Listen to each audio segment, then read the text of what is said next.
Olá, é uma alegria estarmos juntos mais uma vez para darmos continuidade ao estudo da língua hebraica. Na lição anterior, nós vimos como escrever cada letra e hoje nós queremos, além disso, dar o nome de cada letra do alfabeto hebraico.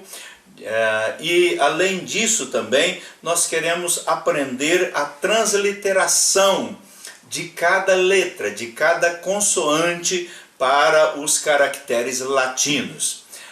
Fazendo isso já é um passo tremendo e nós vamos avançando cada dia mais um pouquinho.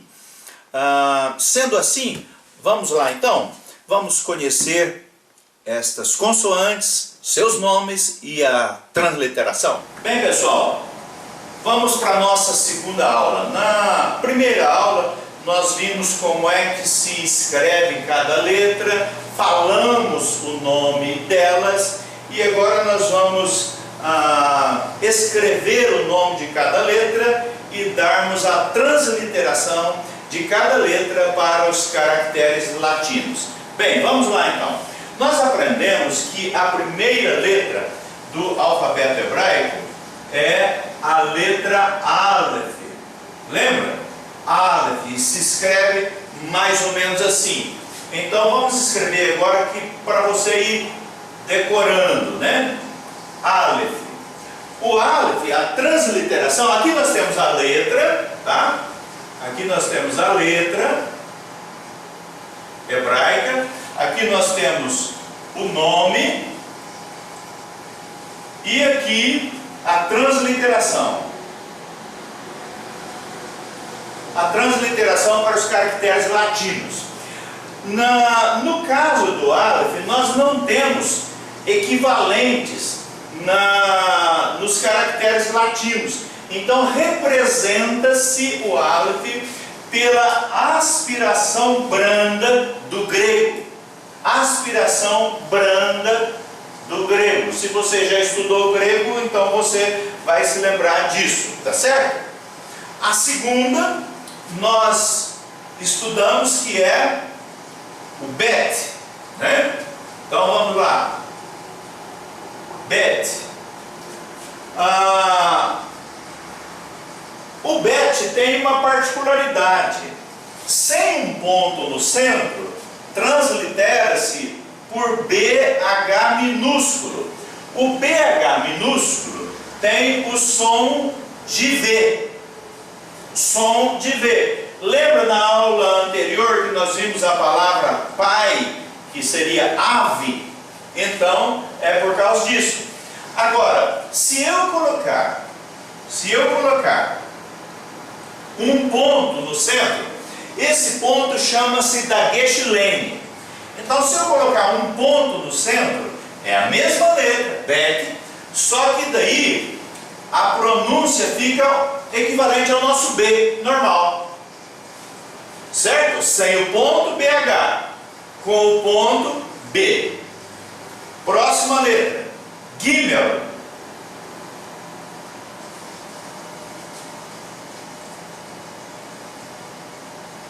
Gimel. O Gimel, mesma coisa, sem um ponto no centro, você translitera por GH minúsculo. GH. Se nós pegarmos o Gimel e colocarmos um ponto no centro, que é o da Gestilene, então a mesma letra, Gimel, então aí fica equivalente ao nosso H. Aliás, o nosso G, certo? GH e G. Outra letra, Dalet. Lembra que o Dalet tem uma sobrinha aqui? Mesma coisa. Dalet, tá? Sem um ponto no centro, então fica DH. Com um ponto no centro, ou seja, com da Gestilene, então o Dalet vai ser transliterado por D. Certo? Vamos lá. Próxima letra. Re. O Re. Lembra da janelinha? Então, o re, escreve-se re, o nome dela, né? Ela é transliterada pelo H inglês, certo? O H inglês. Aquele sonzinho lá de horse, né? Então, ela tem uma leve aspiração. Vav. O Vav, aqui o nome dela, é o nosso V. Zain. O Zain. Zain é o nosso Z. Ret. Lembra desse som forte? Ret. Então, o ret é transliterado. Geralmente se representa um H com um ponto embaixo. Há gramáticos que representam de outra forma, mas há gramáticos que colocam um H com um ponto embaixo para lembrar que é um som mais forte e é o equivalente ao J espanhol. O J espanhol, aquele som de irro, né? J espanhol ou CH alemão. Tete.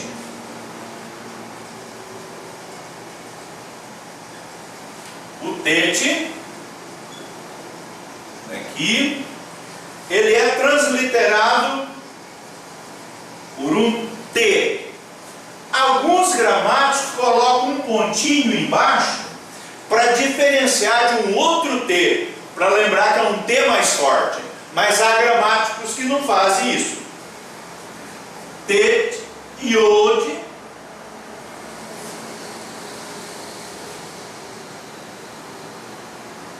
Iod,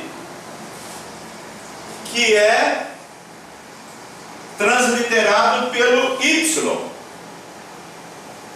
E temos o Kaf.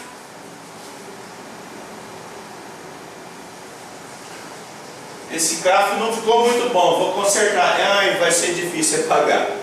Faz de conta que ele está certo. A forma certa está lá onde você viu na aula número 1. Tá? Ele ficou um pouco desproporcional por causa da minha coluna. Então, Kaf. O Kaf, sem o ponto, então o Dagesh-Lein, ele é transliterado por K e H minúsculo, que é o mesmo som do J espanhol. Mesmo som do J espanhol, certo? E Rô. E o Kaf com o Dagesh-Lein, ele é transliterado pelo o K normal, sem o H, certo? Nós vamos dar uma paradinha aqui para apagar a nossa louça. Vamos lá. Lamed.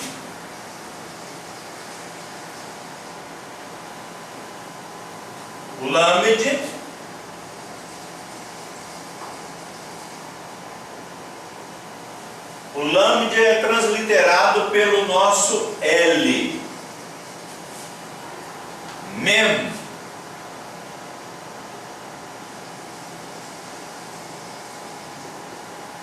Mem é o nosso M. Num.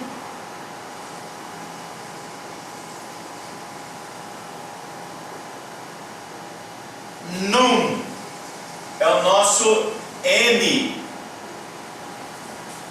Samer.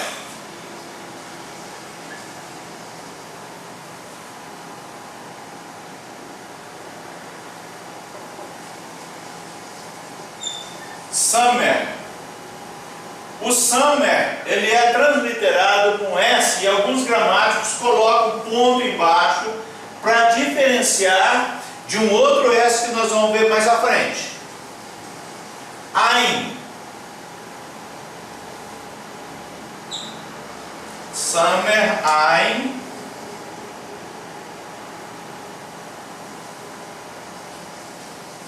O ein não tem correspondente latino, então ele é transliterado pela aspiração áspera do grego.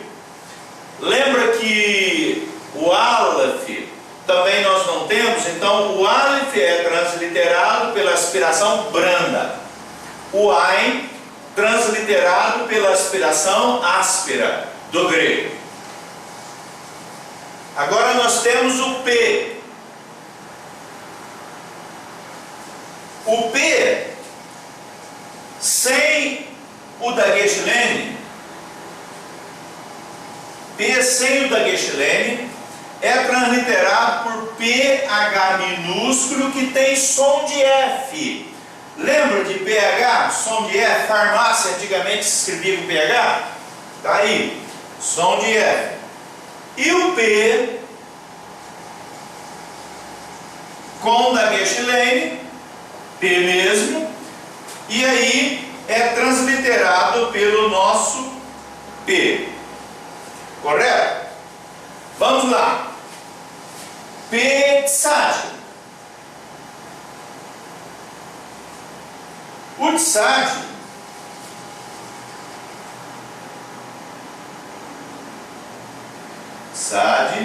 é transliterado por TS.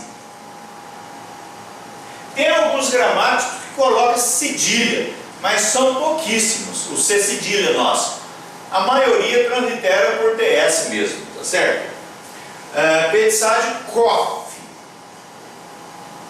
Lembra que o kof, ele passa abaixo da linha. Kof. O kof é o nosso que. Resh.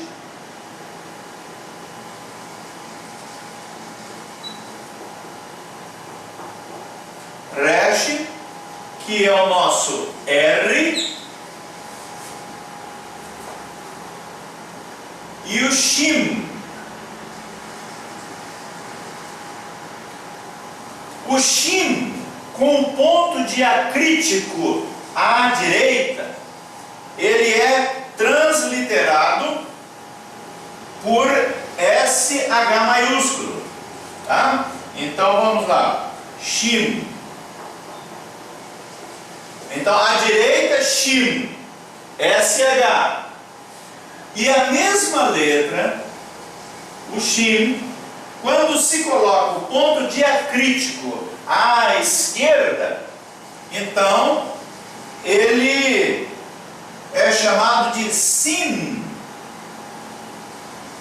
e é transliterado por um S sem o ponto embaixo, certo? Agora nós temos o tal sem dagesh-lene. O tal, na verdade, há gramáticos que chamam de tav. Então, sem o dagesh-lene, ele é o TH inglês. TH inglês. Com o dagesh-lene, certo? O tal ou tav, então é transliterado por T, um T normal sem aquele ponto embaixo para diferenciar do tete. Muito bem, pessoal, é isso aí. Agora, vamos escrever mais uma palavrinha aqui só para vocês ir pegando o jeito da coisa. Essa letra vocês já conhecem, que é o aleph. Mais uma palavrinha que eu quero dizer, mais um vocabulário. O aleph, certo? Também temos um sinal massorético, que é o A longo. Vamos pegar aqui o mem, colocar um outro sinal massorético embaixo, que é um tracinho. Esse tracinho chama-se patar, não é? E uma outra consoante, resh, que nós já aprendemos. Então, como é que eu leio isso? Conforme nós já dissemos, começa por uma consoante. Consoante, uma sorete, consoante, uma sorete, consoante. Então, como é que eu leio? Aqui é um sinal de um A longo, aqui um A breve. Então, amar, amar, amar, amar. É até fácil de decorar, né? Quando você ama uma pessoa, o que você faz? Você diz para a pessoa que ama. Então, amar significa dizer. Isso aí, pessoal. Até a próxima aula. Obrigado.